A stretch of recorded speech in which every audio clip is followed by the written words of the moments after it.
What is up, everybody? Hey, thank you so much for tuning into the channel today. Now, I did tell you guys that I'm going to keep you guys in tune about what's going on with me, and this is one of the weeks where I actually have to turn in all my equipment. So I'm in the beautiful state of Kentucky right now, by the way. This is where I spent some of my years, actually. I lived at Fort Campbell, as well as my daughter. My daughter, she was born in the state, so I always love coming back here.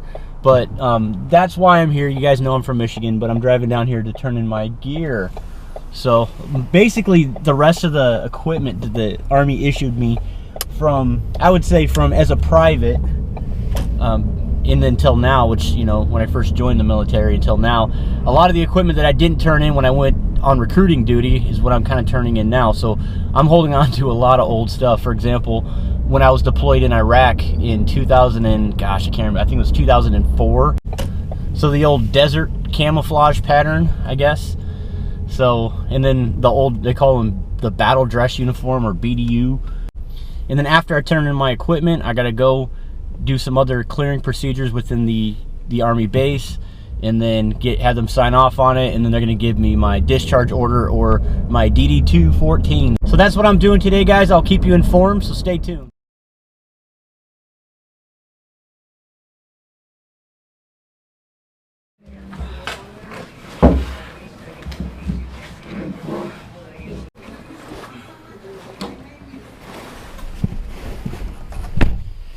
Okay guys, so I turned in all of my Army equipment, and I'm happy to say that I was a first-time go at that station. I wasn't missing anything, and I probably had about 150 items. I turned in most of my equipment before I became a recruiter. But I'm gonna finish up here, and then I'm gonna go ahead and sign the paperwork, the retirement paperwork, and get my awesome DD-214. I already got my discharge orders, and I am good to hook. I won't be driving one of these anymore, but I'll tell you what, guys, I sure am gonna miss driving Army trucks and hauling tanks, and I really loved it. I really enjoyed it, but new chapter in my life. So today is the day that I get my DD-214. That's pretty cool.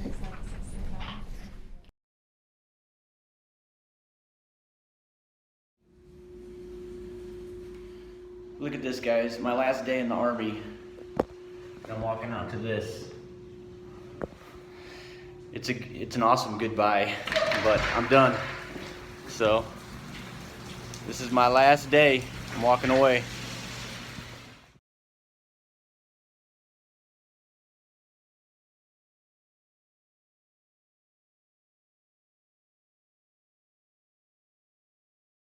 Okay, so we are completely done with the process of getting out of the military, and you know, it's kind of bittersweet, but at the same time, looking back at everything, it was definitely worth it. You know, when I was young, growing up as a little kid, my uncle was in the Marines, and my grandfather, he was in the Navy, and my other grandpa was in the Navy as well. And you know, I had a pretty strong military background in general, so I would say the biggest reason why I joined the Army initially was because, you know, I wanted to look back at my life and say that, you know, I did something awesome. But really, guys, I mean, with that, when I joined, I picked truck driver. You know, it doesn't sound like a very glamorous title, but in my mind, it's pretty cool, because not only are you hauling equipment, but you're also, you know, you're fixing it. There's a certain level there where you do have to provide maintenance of the vehicle, not swapping engines or doing alternators, but you know, just little things here and there. So I still am able to turn a wrench. I'm still able to do things like that. But at the same time, I have a passion for driving. I don't know what it is, man. Like, pulling trailers sounds, to me, to you guys, it may sound kind of weird, but to me, I like pulling trailers. I've always enjoyed it. Also, call me crazy, but I do know what I was getting myself into. I would say, you know, you got the infantrymen, you got the military police officers, you know, the bomb patrol guys, the EOD guys, you know, all the very dangerous, you know, positions in the military. But as far as a truck driver, I knew in my brain that that's a very dangerous job, although it's a supporting job.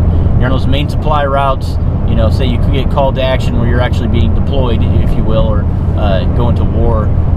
That in itself is a very dangerous position, because you're hauling things, man. I mean, you're supporting a very, very large group of people. Once I came upon my 4 years of re-enlisting, you know, I had my daughter Jenna, you know, and then, you know, of course I'm married to my beautiful wife, and I decided to stay in. I really fell in love with the military. I just thought it was a great opportunity. You know, in general, you know, I'm highly trained. You know, I know a lot about weapons. I'm working with heavy equipment. Once I became a squad leader, I got promoted super fast in the Army. It took me 2 years to get promoted to sergeant. It was just lightning speed. I was already in charge of soldiers. It was great. And then I'd say about 4.5 years into the military, I got promoted to staff sergeant, which is an E6. But guys, I deployed to Iraq. You know, I spent a long time out there. I spent close to 3 years if you were to total my deployment time. And then when I came back from Iraq, I decided to re-enlist again. I went to Fort Campbell, Kentucky, and I absolutely loved it, man. I think that was probably one of the greatest places to be stationed for myself. You know, being here stateside, it was great. At that point, you know, before I went to Fort Riley as a truck driver, they then assigned me in an infantry battalion. So now I'm learning tactics, techniques of an infantryman, because if I wasn't hauling trailers, and they absolutely needed me and my team to be out there to secure, you know, or provide overwatch out in you know, combat in Afghanistan, I was doing that. You know, if we weren't hauling trailers, we weren't hauling supplies. And I'm going to show you guys some clips here really quick. I'm not going to get too graphic in nature, but I didn't document a whole lot. I really wish I would have when I was deployed. I wasn't really thinking about it, but I do have some footage for you guys. Just a few firefights. They're not serious or anything, or when I say firefights, I mean being, you know, shot at by the enemy. They're not really that intense, but you guys will sort of get a gist of sort of what I've seen out there. It's at 9 o'clock. Contact left.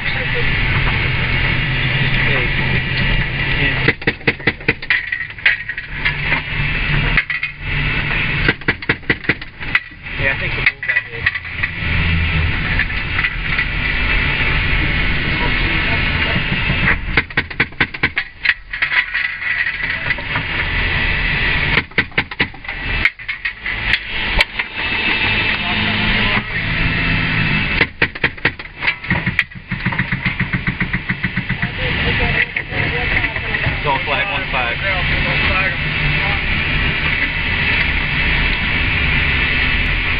But I'm not gonna, guys, just to make myself more well-rounded as an individual. I've been, you know, I've led troops. I've led hundreds of troops in my career. It's just such a cool feeling, a self-rewarding feeling that I was able to do that and obtain that leadership, you know, off the bat. You know, guys, I can go on and on about my service and all that, and it's nothing to boast about. It's nothing to brag about.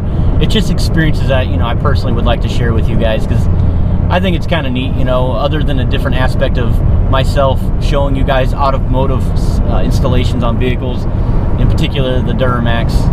But guys, overall, I hope you enjoyed the video. Huge twist from what I normally do on the channel.